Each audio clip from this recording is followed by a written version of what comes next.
Bonjour, je suis Fabrice Midal, je suis philosophe, spécialiste des violences du quotidien et aussi le fondateur de l'école de méditation qui est la principale école laïque de méditation dans le monde francophone.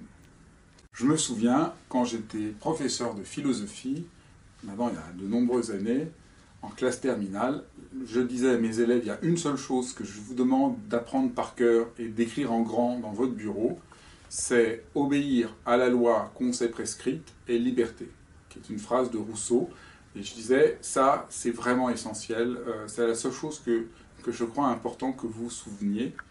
Et c'est une phrase que je trouve très importante parce qu'elle montre que la liberté, c'est au fond le contraire de ce qu'on croit. On croit au début qu'on est libre parce qu'on fait ce qu'on veut comme on le veut, mais ce n'est pas pour autant qu'on est libre, parce qu'on peut être prisonnier d'habitude, d'idéologie. Et j'aime bien la provocation de la phrase de Rousseau. Au fond, c'est pour ça que j'aime bien la philosophie. C'est souvent, ça nous provoque. La liberté à voir avec le fait d'obéir à la loi qu'on s'est prescrite, c'est-à-dire à une loi qu'on estime juste, qu'on s'est donnée. Par exemple, si vous décidez de faire de la musique, bien sûr, tous les jours vous faites de la musique, donc vous ne faites pas toujours ce que vous avez envie de faire, sinon un jour vous avez plutôt envie de regarder la télé. Vous obéissez à la loi que vous êtes prescrite, que vous voulez vous engager dans la musique, mais paradoxalement, c'est par là que vous êtes libre et que vous entrez dans la liberté. Et je crois que ça c'est vraiment important, parce qu'on voit à ce moment-là que la liberté permet de construire une vraie éthique, un vrai engagement, un vrai chemin de vie, et que la liberté, c'est pas juste je fais ce que je veux, qu'un truc un peu confortable, ça demande un certain risque, ça demande du courage, et je crois qu'à ce moment-là, on comprend mieux la nécessité de la liberté aujourd'hui. Et la liberté, c'est toujours une tension entre ce qui semble évident, facile, et ce qu'on sent au plus profond de soi comme étant une nécessité qui nous semble nécessaire. Et l'idée de Rousseau aussi, c'est de penser la démocratie. Dans la démocratie, nous obéissons à des lois, mais qui, en tant qu'elles sont l'expression de la volonté générale, sont justes et ne vont pas contre ma liberté. Et je crois que ça, c'est vraiment aujourd'hui une question qui est mise à mal par la disparition de la question politique et de la volonté générale, par le triomphe de l'économique qui va à l'encontre du politique. Et ça c'est des choses qui, je suis sûr, pour chacun d'entre nous aujourd'hui, en tant que nous sommes des citoyens, posent énormément de questions. Pour les anciens, le monde économique et le monde politique étaient radicalement dissociés. Économique, ça vient de oikos, ça veut dire la maison, c'est l'ordre de la maison. Et la politique, c'est l'ordre du commun. Quand on voit aujourd'hui que l'économique prend le pas sur toute décision politique, l'économique, c'est-à-dire la gestion de la maisonnée, et qui est pris comme modèle de l'ensemble de tout, c'est la négation très radicale du politique. Alors aujourd'hui, on ne voit plus trop les choses comme ça, mais je crois que prendre un peu de recul sur l'histoire de l'Occident permet de se rendre compte qu'il y a quelque chose de très grave de renoncer à la dimension politique, qui est la question de la liberté, qui est la question de l'engagement à partir de ce qui fait qu'on vive en commun, et quelle est la place qu'on donne à chacun et la place qu'on donne à l'autre. Et là se jouent des questions qui me travaillent au plus haut point sur la question de la reconnaissance de l'autre. Et je disais pour me présenter qu'en tant que philosophe, je me suis engagé à travailler sur les violences du quotidien, et je suis frappé de voir justement toutes ces nouvelles formes de violence que nous subissons et qui se manifestent par des nouvelles formes de pathologie, le stress, la dépression, l'augmentation du taux de suicide, et qu'on n'arrive pas bien à penser. On n'arrive pas bien à les penser parce qu'on considère dans la logique économique, qui est donc une logique qui est contre la dimension politique et contre la dimension de la liberté, que chacun doit être plus performant, toujours et encore plus performant. Et à mon avis, on se trompe complètement d'analyse sur la situation parce qu'on a tendance à faire croire aux gens, s'ils sont stressés, s'ils font un burn-out, qu'au fond c'est de leur faute parce qu'ils gèrent pas assez bien leur stress et leurs émotions et je ne sais quoi, alors qu'en réalité, les gens qui font un burn-out sont pas du tout des paresseux qui font pas assez bien, mais des gens qui font tellement, qui travaillent avec une telle intensité, qui veulent tellement pas laisser tomber les usagers et leurs collègues, qui finissent par s'auto-exploiter eux-mêmes en répondant d'une pression qu'on leur met sur eux, qui est une pression d'une violence énorme, une violence qui nie leur liberté, une violence qui nie leur humanité, une violence qui va à l'encontre de ce qui serait l'antipode de cette violence qui serait la reconnaissance. Parce qu'au fond, on ne reconnaît pas, on instrumentalise les gens pour qu'ils fassent toujours plus. Donc ça, c'est vraiment ce que j'essaye de réussir à penser. Et là, il faut être précis. Moi, si je vais voir un médecin, j'ai envie qu'il soit le plus performant possible. Je ne critique pas la performance. J'essaie juste de montrer que la dictature de la performance, qui est faite au nom d'un ordre économique de gestion, et non pas dans le rapport à l'entièreté et à l'ensemble, empêche les gens d'être efficaces. C'est-à-dire l'obsession de l'efficacité empêche les gens d'être efficaces. Quand dans un service, on considère qu'on rationalise le soin en essayant de voir le nombre d'actes qu'un infirmier ou qu'un soignant fait dans une journée, et que ne compte pour rien l'attention, la présence, le respect, la reconnaissance, parce que ça ne rentre pas dans le tableau Excel, est-ce qu'on est plus rationnel ou pas? Est-ce qu'on n'est pas en train d'attaquer quelque chose de fondamental quant à notre humanité, quant à la liberté, et quant à la dimension politique, puisqu'on réduit à la fois les usagers et les gens qui s'engagent dans leur travail de soignants à être des simples cases d'un tableau Excel, au lieu d'être des êtres humains qui réalisent quelque chose de leur humanité et de la possibilité d'être ensemble dans une véritable communauté. Donc voilà des questions qui me hantent. Et comment pour moi la question de la liberté, elle est inséparable de la question de la sauvegarde de la dimension politique qui est aujourd'hui extrêmement mise à mal. Et je ne parle pas de ces questions sans beaucoup d'émotion, tant je trouve que nous atteignons des niveaux de violence absolument dingues, si je peux oser parler comme ça. Mais la violence que nous subissons aujourd'hui est complètement dingue, et on l'a vu particulièrement en mars dernier dans la logique du confinement, avec un mépris complet pour toute la dimension humaine qui m'a très très profondément ébranlé. Je vous parle aujourd'hui sans avoir réussi à me remettre de ce qui s'est passé. Je ne peux pas parler de ces questions sans témoigner de l'ébranlement qui a été pour moi l'annonce par le Premier ministre qu'on ne puisse pas enterrer les morts. J'ai vu là comme une rupture anthropologique que nous n'avions jamais entrevue dans l'histoire de l'humanité. Et ça m'a très profondément ébranlé. C'est-à-dire, pour moi, j'y voyais cette obsession de gestion qui peut aller jusqu'à toucher cet interdit qui, depuis que les hommes sont hommes, est intouchable et qui a fondé l'Occident, puisque Antigone, qui est une des tragédies les plus connues, Antigone vient dire qu'elle préfère mourir plutôt que de ne pas enterrer son frère, et qu'il n'y a aucune loi sur cette terre qui peut empêcher qu'on enterre son frère. Donc c'est des choses qui m'ont ébranlé et qui m'ébranlent encore. Je me dis jusqu'où on est capable d'arriver,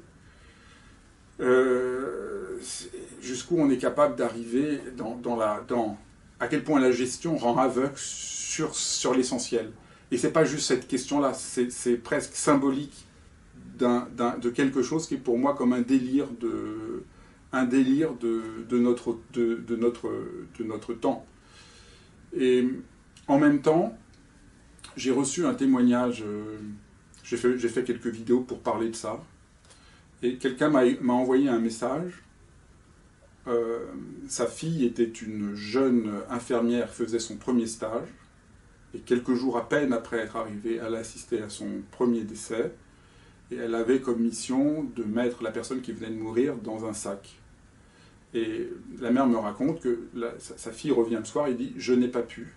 J'ai pris un peigne et j'ai coiffé la personne après son agonie. » Il me dit « Je ne sais pas pourquoi j'ai fait ça, personne ne le saura, mais je ne pouvais pas faire autrement. » C'est ça la liberté. Et pour moi, ça va il y a l'horreur gestionnaire, et il y a à côté de ça quelqu'un qui a pas fait de cours de philosophie, pas suivi de stage d'éthique, mais qui est juste un être humain qui ne cède pas sur quelque chose qui la dépasse, et qui est justement ce que j'appelle, comme je peux, la dimension anthropologique fondamentale. Si on la franchit, on est attaqué dans notre propre humanité. Et ça, pour moi, ça c'est vraiment central. Comme les témoignages de soignants je connais quelqu'un qui m'a raconté, dans la maison où elle travaillait, il n'y avait pas de possibilité que les gens viennent voir les mourants, et quelqu'un a hurlé et elle lui a ouvert la porte. Et voilà, ça c'est des questions qui me hantent au plus haut point et qui permettent de comprendre que les questions que vous posez sont des questions qui sont aujourd'hui les questions les plus essentielles, qu'au fond on devrait parler d'abord de ces questions-là, et que c'est fou qu'on n'arrive pas à parler de ça qui me semble essentiel. Alors, j'enseigne la méditation, et j'ose à peine le dire, parce qu'aujourd'hui, la méditation, comme elle est présentée, c'est le contraire de ce qui m'intéresse. Aujourd'hui, la méditation, c'est une technique de gestion du stress pour être plus performant, en gros, jusqu'à ce que mort s'ensuive. Et donc, on vous explique que si vous pratiquez, vous allez être plus calme, vous allez être plus zen, et vous allez être plus performant, et vous allez fermer votre gueule s'il y a des choses qui sont injustes. Et moi, j'aimerais qu'on médite pour pouvoir dire non, pour trouver la force de pouvoir dénoncer les injustices et préserver notre humanité. Donc je suis un peu en très grand décalage avec ce qu'en train avec l'usage actuel de la méditation, que moi j'ai rencontré il y a 30 ans. Et il y a 30 ans, quand j'ai commencé, ça me semblait un acte révolutionnaire fondamental, ça me semblait quelque chose de complètement novateur, c'était une manière de se remettre en rapport à notre expérience, à ce qu'on sent, et donc qu'elle était pour moi un acte éthique fondamental. Et je trouve aujourd'hui la mission, elle est à la fois, donc je ne comprends pas du tout, je ne comprends pas l'idée qu'il faut se calmer, comme j'avais écrit dans mon livre « Foutez-vous la paix », se calmer, c'est pas du tout la même chose qu'être en paix. Quand vous êtes en paix, vous pouvez être en paix tout en ayant du chagrin, tout en ayant peur, tout en étant en colère. Mais il y a une possibilité de toucher à un sens de paix, et je pense que la méditation donne un sens de paix profonde, mais qui n'est pas le fait de se calmer, qui fait qu'on se sent coupable d'avoir peur, d'avoir mal, d'être énervé.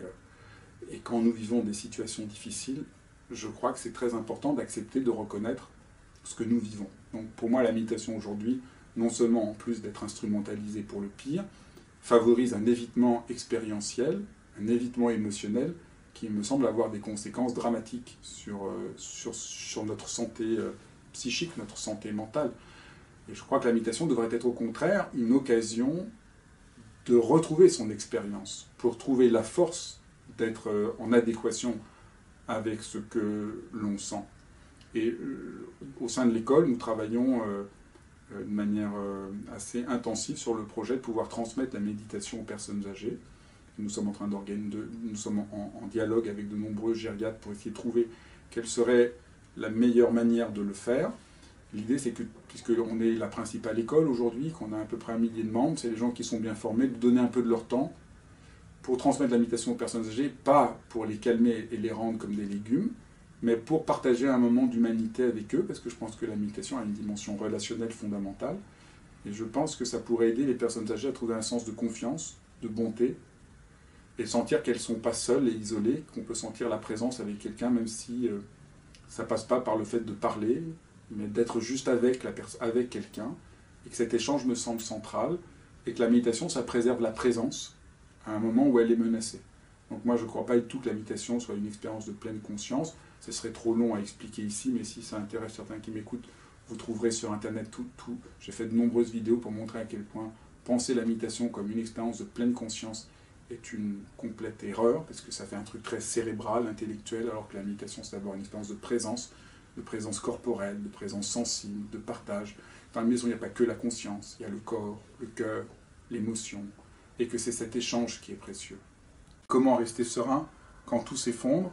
Et je crois important, particulièrement en ce moment, d'essayer de parler de sérénité, de montrer l'importance de trouver une forme de sérénité dans un monde qui est extraordinairement chaotique. Et la sérénité, c'est prendre de la hauteur, c'est revenir à ce qui nous semble essentiel, c'est sentir que les épreuves, on peut les traverser, qu'on peut avoir un certain sens de confiance, dans notre humanité commune. Et la seule chose qui est importante peut-être pour entendre ce que je dis, c'est que nous sommes prisonniers, au fond, il y a peut-être deux visions de la sérénité opposées. En général, on ne voit pas cette distinction et donc on est un peu perdu.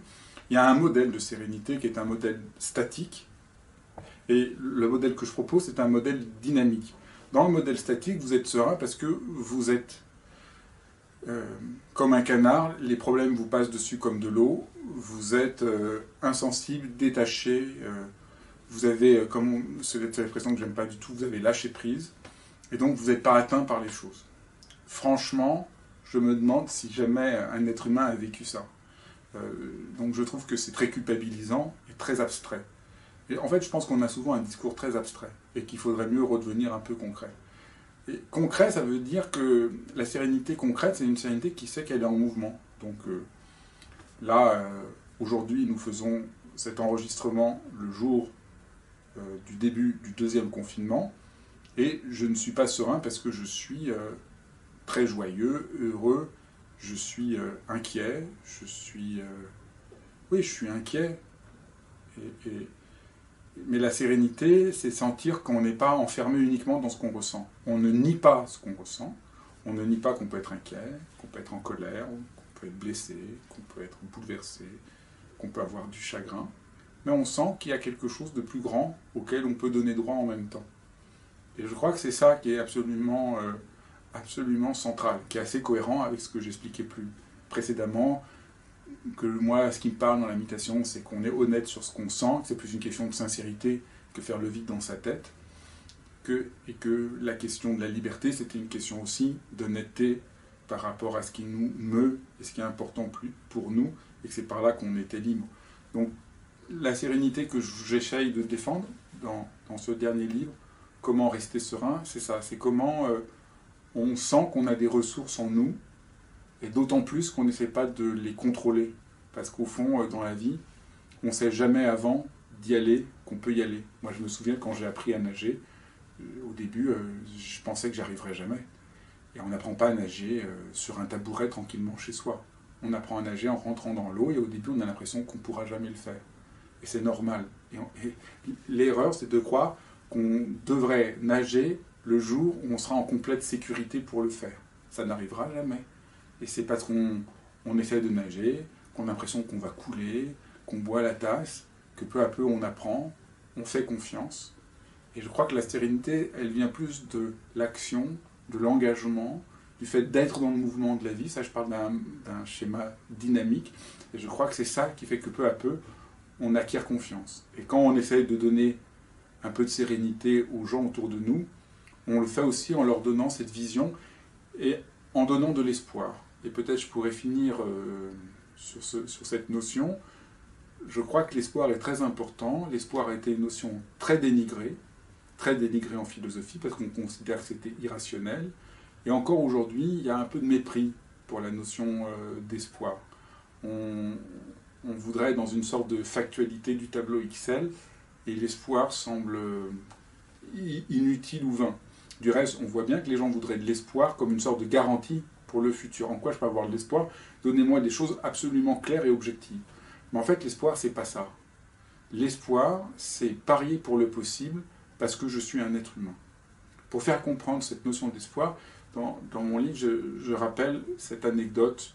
On demandait à Martin Luther qu'est-ce qu'il ferait si demain c'était la fin du monde. Et il a répondu, je planterai un pommier. Je trouve ça magnifique. C'est complètement idiot d'un point de vue logique. Si c'est la fin du monde, pourquoi planter un pommier? Et en même temps, il manifeste par là qu'il veut rester humain dans sa plus grande dignité jusqu'au bout. Et je trouve que c'est formidable. Et peut-être qu'en faisant ça, ce ne sera pas la fin du monde demain. Et donc je crois que en travaillant avec des soignants, en formant des gens à la méditation qui travaillent dans les hôpitaux psychiatriques, je me suis rendu compte à quel point à nouveau on était très abstrait. Que les gens, ils ont besoin d'espoir pour avoir le courage de se lever le lendemain matin. Et donner de l'espoir, c'est pas cette positivité niaise qui nie les difficultés, l'expérience réelle, mais c'est de garder ouvert le possible, de garder ouvert un horizon de sens. et ne serait-ce que le fait de pouvoir partager avec un autre être humain de la bonté, de la bienveillance et de l'écoute. Et je crois que ça, c'est vraiment ce qui rend serein, c'est ça. C'est notre commune humanité à partir duquel la notion d'espoir, qui est comme un pari fou et pourtant tellement sain, est possible. Et je crois que c'est là-dessus que je voulais finir ces quelques mots, en espérant pouvoir vous rencontrer en chair et en os prochainement. Merci.